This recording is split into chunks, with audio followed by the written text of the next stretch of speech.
Good afternoon. I'm Breon Peace, the United States Attorney for the Eastern District of New York. Thank you all for joining us today. With me today are James Dennehy, Assistant Director in charge of the FBI's New York Field Office. We have Deputy Chief Carlos Ortiz, Commanding Officer of the NYPD Special Victims Unit. And we have my office's outstanding prosecution team, Aaron Reed, Megan Farrell, and Philip Pilmar.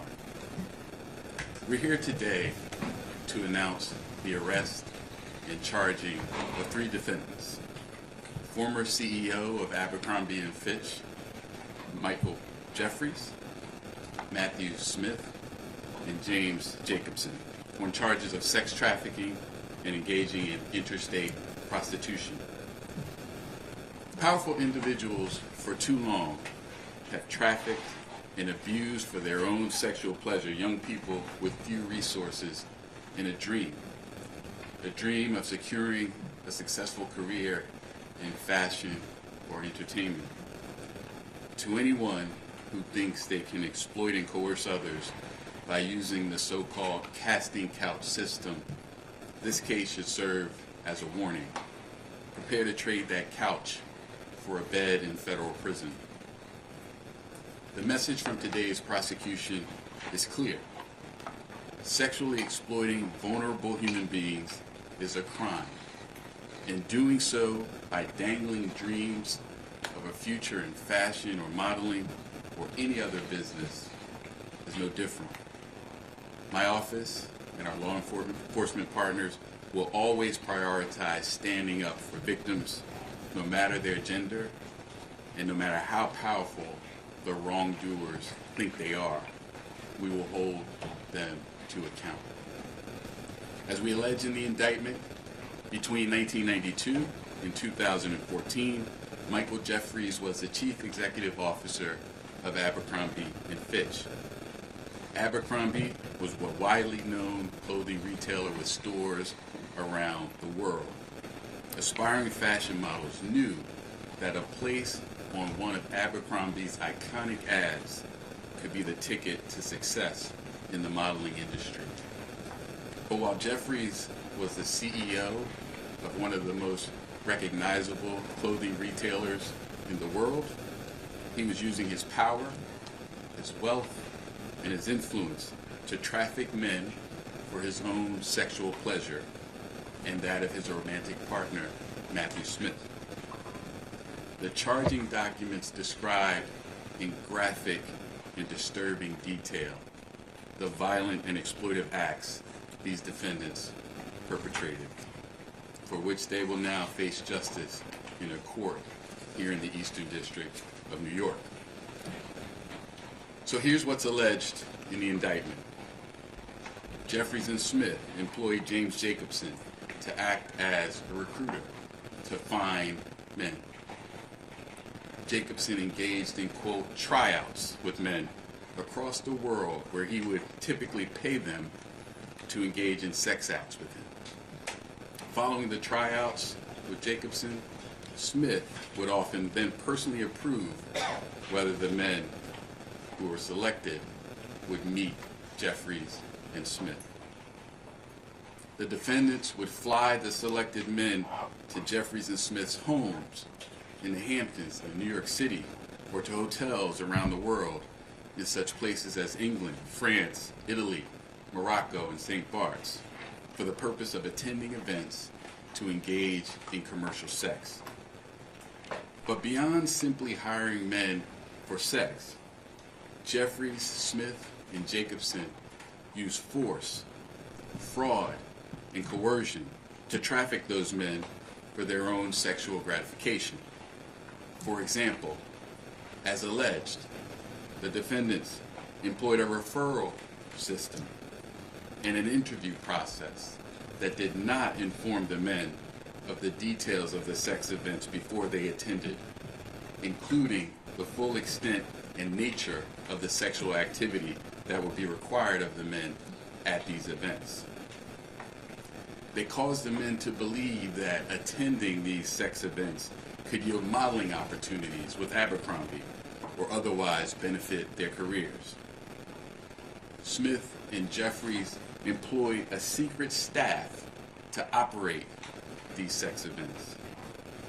The staff ensured that the men signed non-disclosure agreements and handed over their personal items, such as their phones, before the start of the events to maintain the secrecy of these events.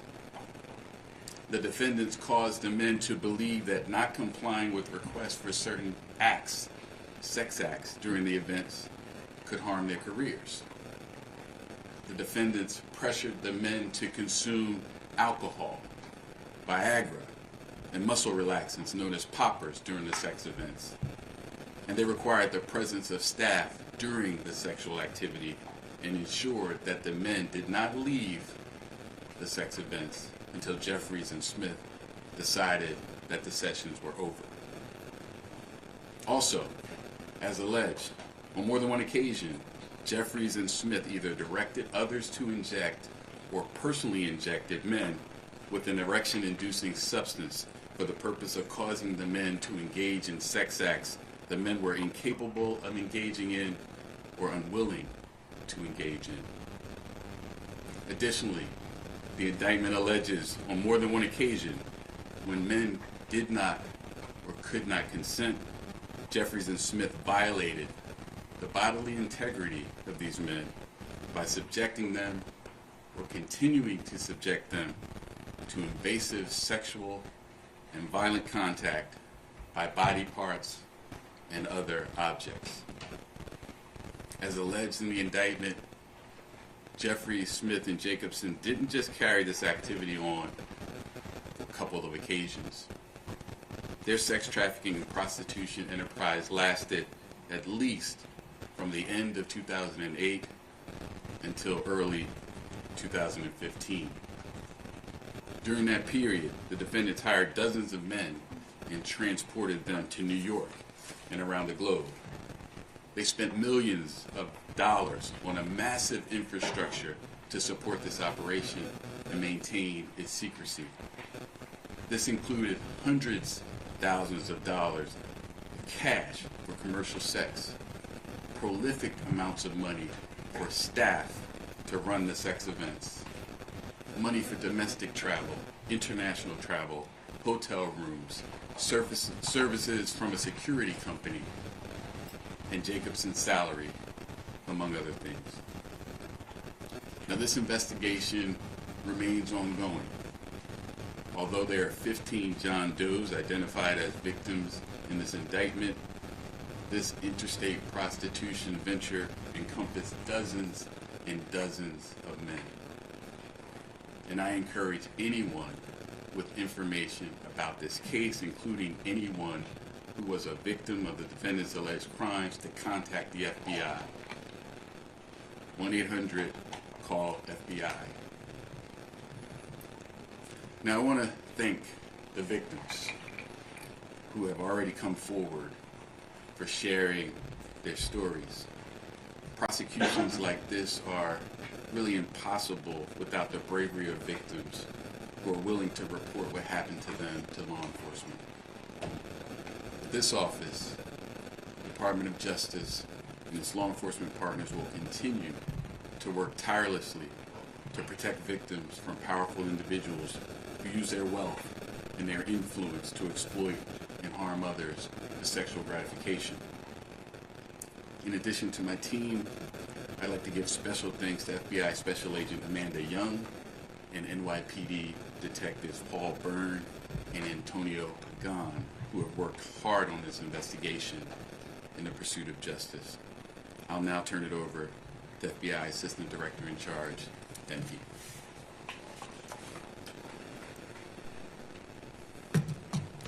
Thank you, Breon. Good afternoon. I'm Jim Dennehy, Assistant Director in charge of the FBI's New York Field Office. Today's indictment highlights the abhorrent behavior of Michael Jeffries, Matthew Smith, and James Jacobson. What's alleged in the indictment is not only beyond disturbing, dishonorable, and disgraceful, but simply put, it's criminal. In short, these individuals are charged with running a prostitution and international sex trafficking business using a combination of force, fraud, and coercion to induce victims into participating in their illegal operations. The alleged behavior occurred here in New York City and in multiple countries worldwide. The defendants allegedly preyed on the hopes and dreams of their victims by exploiting, abusing, and silencing them to fulfill their own desires with insidious secret intentions. Despite the alleged efforts of Jeffries, Smith, and Jacobson to conceal their crimes, efforts that included threatening victims and requiring them to sign non-disclosure agreements, among other things, their plan failed. This case is yet another example of individuals using their wealth, power, or reputation to manipulate and control others for their own personal interests. I'd like to speak for a second to the victims in this case and others, both those who have come forward and those we believe are still out there. The FBI and our partners make it our mission to prioritize those who have been victimized by sexual predators. We know victims come from all walks of life. They're our neighbors, our friends, and members of our community. We won't allow these criminal acts to go unchecked. We know our agency, however, cannot combat this threat alone, and we remain committed to investigating and bringing these cases forward to prosecution with our partners. We have dedicated teams ready to listen to you and to advocate for you, and we have victim specialists available to provide the necessary resources you need. If you or someone you know is a victim in this case or any other, the number to call is 1-800-CALL-FBI or online at tips.fbi.gov. We are committed to ensuring you not only get the assistance you need to cope, but also that you're aware of your rights. I'd like to thank the U.S. Attorney for the Eastern District of New York, Breon Peace, and the members of ED&Y's Civil Rights Section and Long Island Division's Criminal Section. I'd also like to thank the NYPD's Detective Bureau and its Specialty Enforcement Division and Special Victims Division, as well as the FBI's Miami and Milwaukee field offices. And also I'd like to thank the dedicated investigators and personnel from the FBI, NYPD, Child Exploitation, Human Trafficking Task Force. Once again, we are waiting to hear from you, and we're here to help you. The number to call is 1-800-CALL-FBI. Thank you. Now I'd like to turn it over to Deputy Chief Ortiz.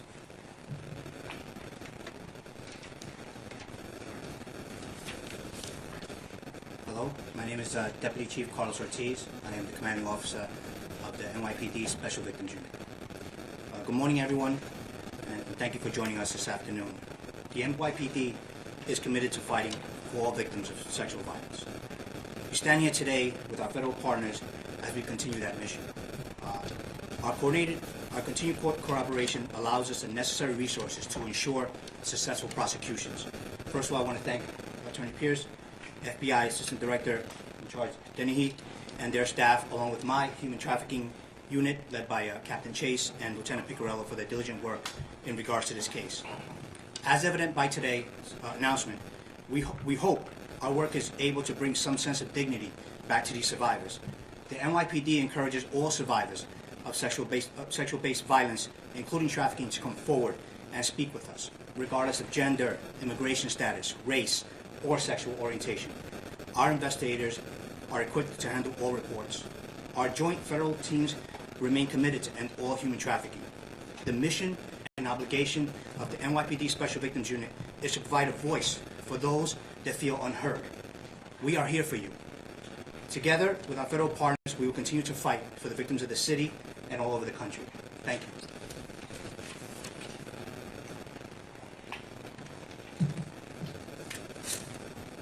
Take a few questions. Thanks so much for doing this.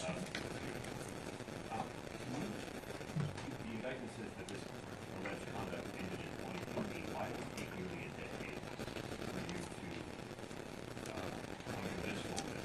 And did it just suddenly stop in 2015? And then, if you would also say a word about the intersection of the civil lawsuit. Yeah, so these prosecutions really depend, as I said earlier, on the bravery of the victims to come forward and tell their stories. That happened in this case. Once that happened, our team and our law enforcement partners investigated this case thoroughly and quickly, and we're now arriving at this day when we're charging the conduct. So I say to all victims, we're here, we will listen, we will investigate, and bring charges where appropriate. The intersection of the civil lawsuits, there really is, our investigation is based on our investigation, the facts, the evidence we find in the law, and so the civil lawsuits don't dictate what we do or vice versa. And if the conduct ended in 2015, that's just what's chargeable. I will say, I think the best way to answer that is to say this investigation remains ongoing. We encourage any victims or any witnesses to come forward with additional information, and if there's a need to bring further charges, we of course will not hesitate to do that. I have a question about the events themselves. When they took place, were they like company sanctioned events, or did they at any point happen on company grounds? And about the John Does, were they employed at all by any companies? Were they working in stores? Did any of them actually make it to be part of these like advertisements? Or were they just simply brought in for these purposes and then decided out? I can't go beyond the allegations in the indictment. We don't have evidence that this happened on company grounds, but I will not go further into who is aware where things happen beyond what is already in the indictment, including with respect to what happened after the events.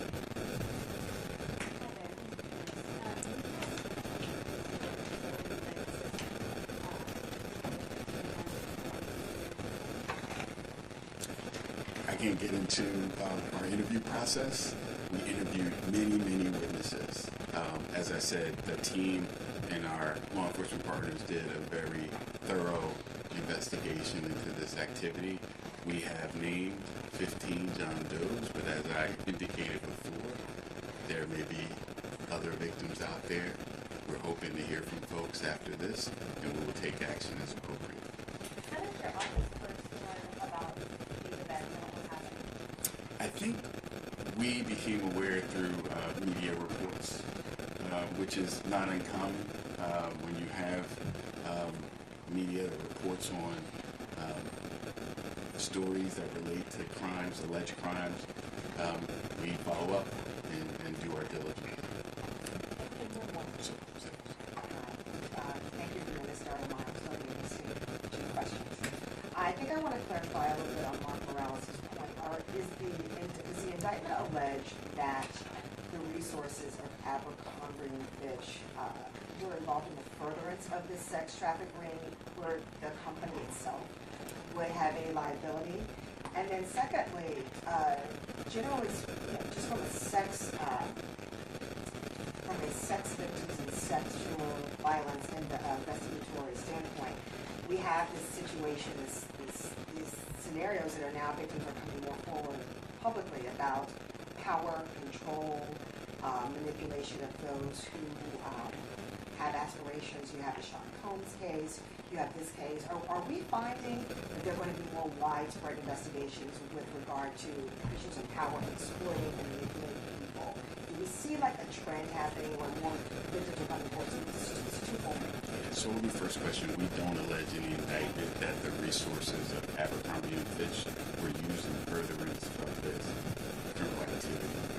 What we do allege and acknowledge is that the fact that Michael Jeffries was CEO of Abercrombie and Fitch was utilized as the potential of an opportunity at Abercrombie to be in an ad and things like that were some of the carrots that I think people perceived as what they would achieve by participating in this activity.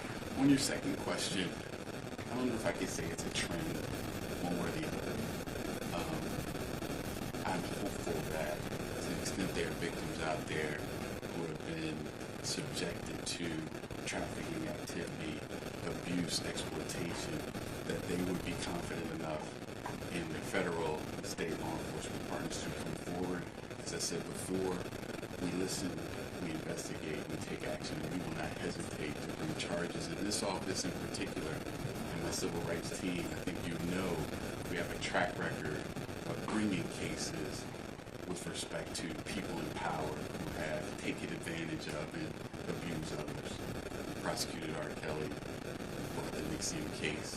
We don't hesitate to hold the powerful and the wealthy to account if they have violated federal criminal laws. And just to clarify, when I say a trend from the power, you may have just clarified that, but with regard to, how widespread and pervasive it seems to be becoming externally facing with regard to those in power control, manipulating and exploiting people. Are you finding that your investigations are leveling off? Are they consistent, or are you finding that you are investigating more cases of this in this space? As I said before, I think we stand ready to investigate any criminal conduct, whether it relates to rich and powerful or not so rich and powerful. If sex trafficking laws, interstate prosecution laws, etc., are violated, we stand ready to investigate and bring charges as appropriate. What more can you say about the victims allegedly being recruited as heterosexual men to engage in non-heterosexual acts? And also, can you elaborate more on why this happened?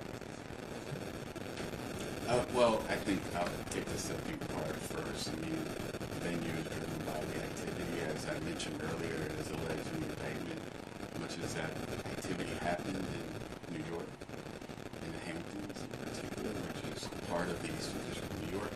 We have JFK International Airport, travel comes through JFK, etc. So that's sort of the reason in part that we are bringing this case, among other reasons. There are victims here, etc. There's really nothing more beyond the indictment that I can discuss regarding why the choice was for heterosexual men, etc. I'm limited to what's there. Two points of clarification. One, when you said the airports during the year was in 2023 last year, Yes. then these 15 people who bravely came forward, had any of them had previously complained to law enforcement, for example, local law enforcement? I can't comment on it. Any other questions? John? Sir, on another topic, there's great public interest in this city regarding corruption allegations. Only going to take questions on this topic. We're not answering any questions on other topics. We said that before the press conference started. Next question. Can you talk about the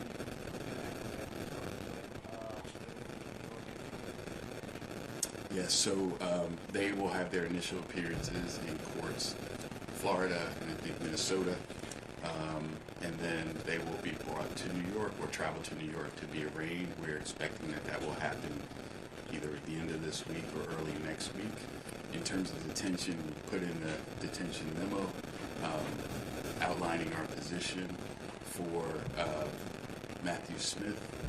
We are seeking detention. In part,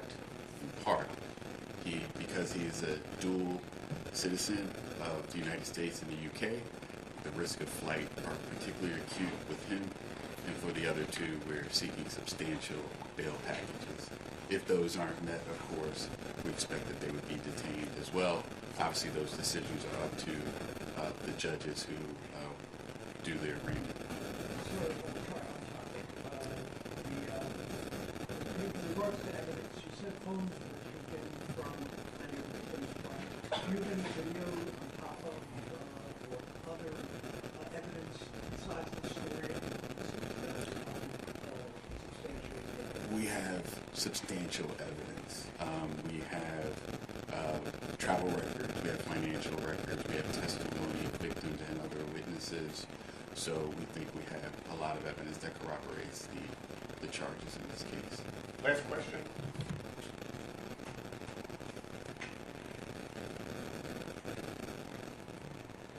Okay, thank you, everybody. Thank you. There's a press release, an indictment, and a detention letter on the table. When you go out, feel free to help yourself.